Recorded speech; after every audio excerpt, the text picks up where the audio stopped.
Alright, so I did have an issue. I wasn't able to get past it even when I tried when I stopped recording, so my solution was to just get the Steam version instead and catch up where I was. So that's where I'm at right now.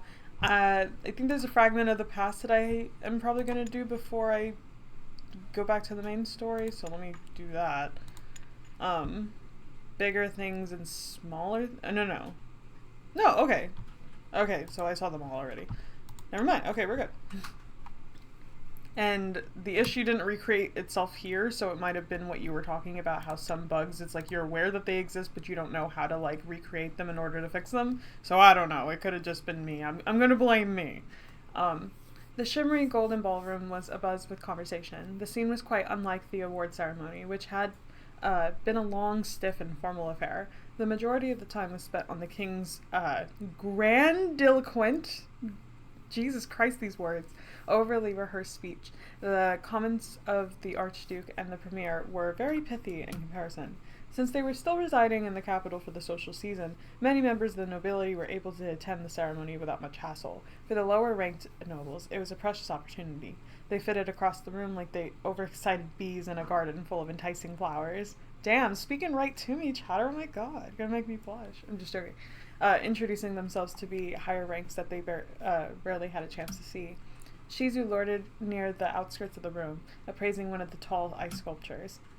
Oh, the ones that were crafted after them? Eee! I can't deny the craftsmanship. It's uncannily lifelike. How did they manage to make this in just over a day? As for accuracy, I guess it looks like me, though some aspects are a little strange. I don't think my waist is that narrow, and I think that may have exaggerated the chest and rear areas. Ugh, of course. And how is my spine twisting that way? Damn, calling out, like, video game woman designers. That's really funny. Woman designers? Female designs in video games, Jesus Christ. After she was done bemoaning the artistic liberties taken with the sculptures, Shizu turned around and surveyed the room, sipping from her glass. There are more people here than I expected. Almost all of the nobles and high-ranking members of the Institute attended the ceremony. Liam sure is popular. I don't think he's had a single moment to himself for the past 2 hours, and I can't even see Sei through the throng of people lined up to the greet of the hero divine firebolts. Shizu rubbed her chin as she ruminated over her childhood friend's new title. Not bad. Nice and simple. Not that Sei will ever remember to use it. When the king gave him the title of Knight of Amaranthine Frost, I can almost hear Liam scream, swearing up a storm about how he'll need to remember that pretentious name whenever he introduces himself to someone in court. As for me, a few women nearby snickered as they looked at her over their shoulders. You heard her. And you heard the hero shadow got a new name? Witch of the Fen. My, how becoming. They might as well have called her the Pitch Witch. Shizu closed her eyes and exhaled slowly. I didn't really expect anything better, but somehow I'm still disappointed. Witch is the official title for a female mage, but that doesn't really change the connotations. Cat! I can only hope that the portraits won't depict me in a big silly hat, luring children to my swamp lair. At least I got the rank of Master Mage along with it, that and the gaudy ring. Shizu stretched her fingers out, catching the light on the massive amethyst ring. The band was too large, so she had to wear it on her middle finger. It is an impressive specimen. I could probably do some damage if I punch someone while wearing it. Yes! It probably costs a fortune, even if it's a pittance for the royal family. I relate to Shizu there for 1 second, because it's like, when I'm engaged, so my engagement ring, like, if I, like, accidentally punch somebody, like, I hurt my fiance way too many times. Not that I punch him, but, like, I accidentally, like, I feel like I dug myself into a hole. As she pondered the prospect of selling her prize, the snickers around her grew louder. And what is she wearing? Does she not own any other clothes? That's true, but I also thought that the Institute jacket was sufficiently formal attire. Oh. Most graduates of the Institute, including members of the nobility, dome their jackets to a variety of occasions, both formal and informal. After all, what was the point of being a certified mage if you didn't flaunt the title at every opportunity? However, while most of the men were wearing their Institute jackets, the women opted for fashion instead, showcasing their finest dresses and jewelry. Shizu was severely underdressed in comparison. Shizu sighed and replaced the ring in her chest pocket. Go somewhere else, ignore them. God, I don't know. I mean, we're not really doing anything here, so let's just go somewhere else. Maybe people won't notice if I'm gone for a bit. Shizu passed her glass to a nearby attendant as Soon as she turned away, she backed up against the wall. She sidestepped along it as stealthily as possible before slipping out of the first doorway she came across. Castle Regum was built on top of an outcrop located in the northern end of Meralt. The structure loomed over the city like an alabaster guardian. Ooh! As Shizu walked down the stairs, she found herself in a maze of flower-dotted hedges. I made the right choice. Stone walls, arbors, and trellises. Collectively, the gardens that swept around the northern half of the fortification were nearly as large as the castle itself, framing the castle like a green crown. While Regum Castle had no shortage of majestic sights, the Empyrean gardens were, without question, one of its most beautiful. Each section's vegetation and decorations centered around a different theme, featuring plants from ecosystems all across Actala. It was said that one could travel through the entirety of Actala in an hour by simply taking a stroll through the royal gardens. As Shizu strolled through the labyrinth, she marveled at Neventrio's, I think that's right, frost flowers, and chuckled when she recognized Polister's familiar bramble bush. She poked her head through one of the arches. Oh, that's where he's been hiding. Oh. Dozens of pale headstones populated this section of the garden, meticulously arranged in circle rows around the center. An elf stood amidst the graves, staring at one of the headstones with an uncharacteristically grim expression. It's the hero! When he noticed Shizu, he waved her over. This is the royal ceremony. All of the members of the main Sanctuarist line are buried here. Are we allowed in here? It's smaller than I thought it would be. Why are you here? Are we allowed in here? Are we allowed in here? Let's keep it our secret. Okay, so no. He put a finger to his lips and smiled. I wouldn't worry. I've come here a dozen of times, and I only got arrested on 3 of those occasions. Jesus, Faye. I'd say 3 times is 3 too many. Shouldn't you be inside? I'm sure that the attendees are clamoring to congratulate you. No. You're a bit optimistic. Is something the matter? They already have a flattering nickname for me. Let's be honest. I don't think holding in all our emotions is a good idea, since that's already something she struggles with. They've already come up with a flattering nickname for me, the Pitch Witch. Shizu sighed and crossed her arms. I don't need praise, but I don't need mockery from people who hardly know me either. I can understand. I won't tell you that those opinions will change, even if you try to prove yourself, even if you try to change those perceptions. Lots of people will judge you fairly, but many others won't. There will always be people who make up their mind about you based on the first rumor they hear. Oh my god, speaking right to me, Jatter, Jesus Christ. But there are people who know and appreciate what you've done. They're the people who matter. Shizu absentmindedly traced one of the headstones as she pondered Faye's words. I think I'll go back inside after all. Before she left the cemetery, she turned and muttered, Thank you. Now what? Having lost her conversation partner, Shizu returned to idling by the edge of the ballroom. Oh god, he's gonna show up, isn't he? I'm telling you, we don't need any more guards. I overlook our barriers myself. That's perfect. But you heard about the Viscount. He puts up barriers around the estate too, and he says that the thief managed to get through them completely undetected. Nobody noticed that his relic was missing until the next morning. Are you sure he didn't just gamble that thing away? He probably got carried away on some drunken spree and is too embarrassed to tell anyone. So he's making up this absurd lie about Master Thief. Gambling with his family relic? Goodness, even the Viscount would never do such a thing. Someone stealing from nobles? That's bold. Is this the other love interest I don't know about? She wandered along the wall, casually observing the crowd. I wonder if yellow is in fashion. The ballroom looks like a veritable field of dandelions. Yeah. Oh, God. She rubbed her nose and looked up. She had inadvertently bumped into a man, who looks very scary, who had been reclining against the wall, arms crossed. The man was one word, unique. No, one word, scary. His abnormally tall stature, curiously long hair, and peculiar style of dress all prompted the casual observer to give him a second look. However, his most striking feature was the crimson gaze with which he appraised the other partygoers. He looked like a wolf that had strolled right into the middle of a crowd of beautiful birds, licking the plumage from its blood-matted fur. Jesus Christ, okay. Making him scarier. Cool, awesome. The man shifted those blood-red eyes to her. He raised a brow without uncrossing his arms. Pardon me. Aw, he's cute. Whatever. I'd better introduce myself. What rank is this guy? I've never seen him before. Was he even in attendance at the award ceremony? Master Mage Shizuku Mitsumori, Aegis, and the Witch of Fen. Pleasure to make your acquaintance. She curtsied. Rowan Silva. So you're the current Aegis, one of the stars of this little get-together. I've heard so much chatter about you. Chatter cap about you? Lord Silva extended his hand. He paused to consider something. He pulled off his glove and then proffered his hand again. What is he doing? Yeah, good question. In Octalan high society, proper social etiquette dictated that when a man and a woman met, the woman curtsied while the man bowed. Handshakes were not uncommon, but they were usually only exchanged between two men of similar social standing. Ah, he, respects her rank. Offering a woman a handshake is simply unheard of. What is he playing at here? Is he not familiar with the rules? He didn't offer a title when he was introducing himself either. Maybe he's a lowborn? But if he's here, he must be of relatively high ranking. So, is he testing me? Wants to see if I'll accept his crude gesture and make a mockery of myself? Or is he testing something else? Let's just accept it. Fuck it. Well, it would be rude of me to refuse, I suppose. And then he just, sucks her soul out of her body. She extended her arm and accepted the handshake. Lord Silvet's eyes widened and he smiled. Oh my god, he really is tall. Jesus Christ. I imagine that Shizuka's, kind of tall herself. So, Jesus. Her palm is getting warm. Strangely warm.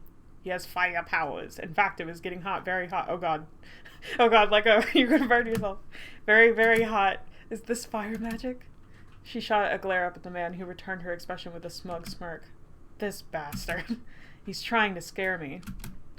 Probably wants to mock the low-born mage in front of all the nobles, waiting for me to shriek and jerk my hand away. Look, the great Lady Aegis can't even handle a little fire. Unfortunately, I'm not going to make it that easy.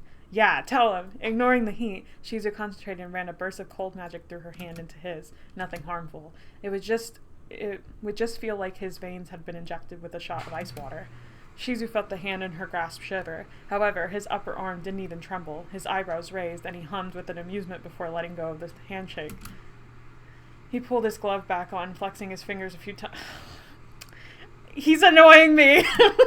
He still thinks that he won. I should have turned his fingers into icicles. Yeah, you really should have. You.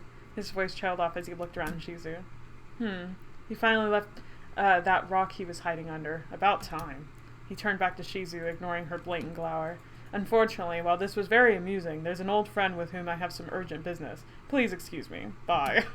Without waiting for a response, he wandered to the center of the ballroom. He's hot, but we don't have to admit it. I hope that I don't have to speak with him again. I need to watch where I'm going next time. I take an eye off of you for a minute, and all of a sudden you're converting with the Demon Lord? Liam popped it. Liam is always around. I was going to say Liam is the Alessio of this game, but I know that's just going to hurt you. You know what? I'm going to say he's the Alessio of this game, but I love him. Alright? That's the difference. Liam popped up over Shizu's shoulder. Demon Lord. Snacks, if you're watching this, I love all your boys, okay? I do. Genuinely. But shitting on Alessio is just too easy to do. Demon Lord? Oh, that was the Margrave of Lugnus? Although she didn't know much about him, Shizu had heard of the North's infamous that word. However, it was always through affection monikers like the Mad Wolf and the Lord of the Dead or some other emo bullshit. Of course, his most popular title was Demon Lord. Lord Silva had only offered his name. Shizu didn't recognize him without his title or one of his more colorful appellations. You didn't recognize him from his clothes and his hair? He looks like a polka-dotted zebra, distinctly Lugnan, and there's only one Lugnan with the status to get invited here. Look, Liam, we don't know everything. We just stick to ourselves. Well, you can't exactly blame me. I grew up in Polister, clear on the opposite side of the kingdom. I never had the privilege of studying Lugnan fashion and culture, and Lugnus never requested our aid to slay nightmares, so I've never been there. Good point. Didn't consider that. Liam leaned in and whispered, by the way, if the Demon Lord is a zebra covered in polka dots, then Master is a polka dot covered in zebras. Don't say that about Master. Yeah, tell him. And if Master is a polka dot, what does that make you, grass? Exceptionally handsome grass. Shut the fuck up, Liam! Grass with the exquisite pallor of a constantly dying man. Shizu's mouth twitched, but she ignored the comment. Although now I think about it, why did Lugnus never request the hero's aid? Were the nightmare attacks just never serious there? Is it the cold? I have heard that the nightmare attacks have never been too bad there. As for the reason, well, people have a lot of ideas about that. Lugnus is bordered by that impenetrable forest, right? The Myrewoods? They say that if you step in there, you never come out. So I've heard that even the nightmares don't dare venture there. This dude. I've also heard that the Demon Lord scares them all off. You'll never hear anyone admit this, but everyone knows that the Margrave is the strongest mage in Actala in terms of sheer firepower. Most people in Lugnus can use magic, and he is the most powerful one of them, all without question. More than Say? Say comes close, but he's like a sword. The Margrave is more like a hammer. I heard that he can set a whole city ablaze with the snap of a finger. He's Roy Mustang. He doesn't have Say's physical strength or his sturdiness, but I'm not sure who would win if they ever fought. Though I could totally take him in a sword bout, in case you were wondering. Yeah, thanks, Liam. Gotta protect your manhood. I wasn't wondering, but glad to see you so secure in your abilities. Oh, there's one more thing. What's that? Liam's voice lowered lightly. Some say that the reason that nightmares don't attack Lugness is because they're actually born there. The Mire Woods are full of the souls of the accursed, trapped in an eternal servitude in the Demon Lord's army. They say that if you get lost in the Mire Woods at night, you can see their contorted forms behind every tree, wailing in agony. Shizu leaned close to Liam's ear and whispered, "That sounds like a load of complete rubbish." If people actually believe that, then why do we bother slaying nightmares at all? Better to go straight to the source, kill the Demon Lord and end the nightmares once and for all. Yeah, then it would just be a JRPG plot. And if that really was the case, we would see a lot more nightmares concentrated in the north and less in the south, but nightmares appear in high levels all over the kingdom. So rubbish. Well, I completely agree. You hear this sort of stuff a lot around the capital, though. And he does have some unsavory habits. It's common knowledge that when someone displeases the Demon Lord, he won't hesitate to incinerate them alive, even one of his closest and most trusted advisors. You have to be extra careful when you meet him, and no matter what, if he offers you a handshake, you have to refuse. Yeah, well, we did. You should have told me this earlier, Liam. Why's that? The Demon Lord doesn't appreciate social conventions. For instance, he doesn't call people by their proper titles. He never addresses anyone by anything other than Lord or Lady, no matter what, even when he's meeting a high-ranking member of the Institute for the first time. And he doesn't greet people properly when he meets them. No bow, not even a nod. But sometimes he will ask for a handshake. The deal with the devil. You might think that he asks the people he likes and respects for a handshake, but he's actually the opposite. He only extends his hand to the unfortunate individuals that somehow offend him. And why would that be? Liam continued without waiting for an answer. He only asks for handshakes to get you into his clutches so that he can burn you into a crisp, steal your soul, and I was right! And turn you into one of his slaves. Rumors say that he always wears a pair of black gloves because his magic is uncontrollable. Anything he touches is reduced to ash in an instant. So that's what that was about? It seems like he's not very popular around the capital. I wonder who he went to talk to. He said he spotted an old friend and left. Shizu craned her neck, looking in the direction that Lord Silva had headed. His old friend. He was definitely lying. The Lugnan demon doesn't have any friends, at least not in the capital. Seems like he's chasing Duke Suval. Yeah, who the fuck is that?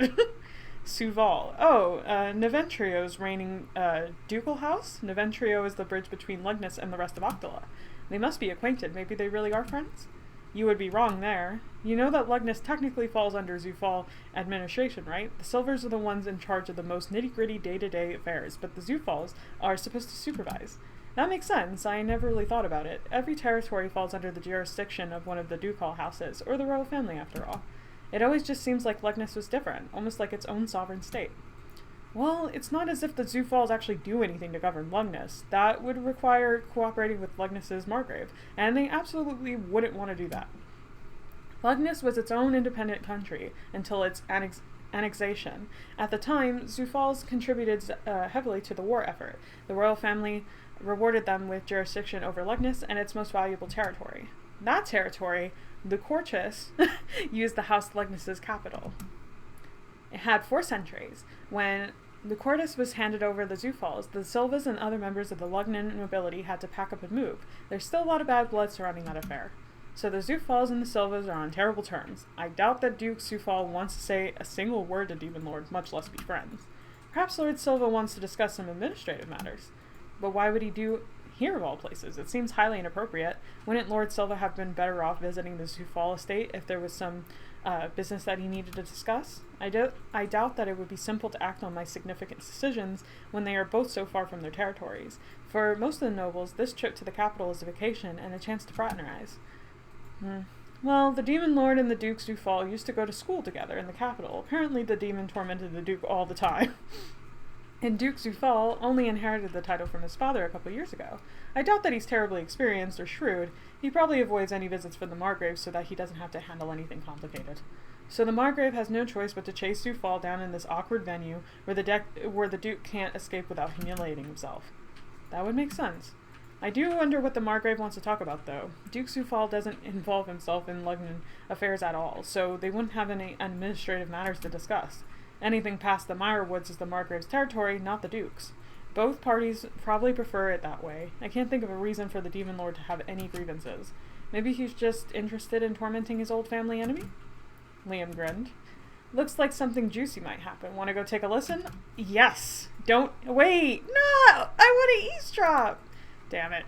Unlike you, I don't make a hobby of sticking my nose into matters. Unlike me, they're clearly not my business. That's fair, but no fun. Okay, me and Liam. Liam shrugged and pouted before following the Margrave. Now what should I do? Wander around the venue, go find something to eat. Wander around the venue. I wonder how the other ice statues turned out. Considering how long they fussed about them, they must look good. Shizu sidled up to Liam's ice statue. The swordsmanship form is unrealistic, but the pose is dynamic and it's very detailed. As she circled the base of the statue, examining the scuffs meticulously carved into Liam's boots, a pair of voices drifted from the other side. He's taller than I remember. He was such a small thing when he was first introduced in the court. Still a bit on the plain side, though. He doesn't have the look of a hero, that's for sure. And so quiet, a mosquito makes more noise. Isn't he just the strong, silent type? That kind of man who'd sweep in and save you from a monster and leave without asking for thanks? When I first heard that he was from humble origins, I was skeptical. But he really has hero qualities. I heard that he doesn't hesitate to use his own body to shield others, and he faces nightmares that are as large as castles without fear. Makes the girl's heart skip a beat. Don't get any ideas. I know, she pouted. Though now that I think about it, since the new hero isn't in Sanctuarus, does that mean that the next one won't be either? They'll be Campachi, or whatever his name is. If that's the case, then the crown. Whatever you're about to say, don't say it. But it's true, isn't it? The Sanctuaruses hold the crown because the gods chose them. But the current hero isn't Sanctuarus. Doesn't that mean that the divine favor has passed on to a different family? If that's the case, that shouldn't be the crown be passed on as well? Princess Damiana is the saint. That's plenty evidence that the Sanctuaruses are still the gods' chosen protectors. Give me 1 second, the door.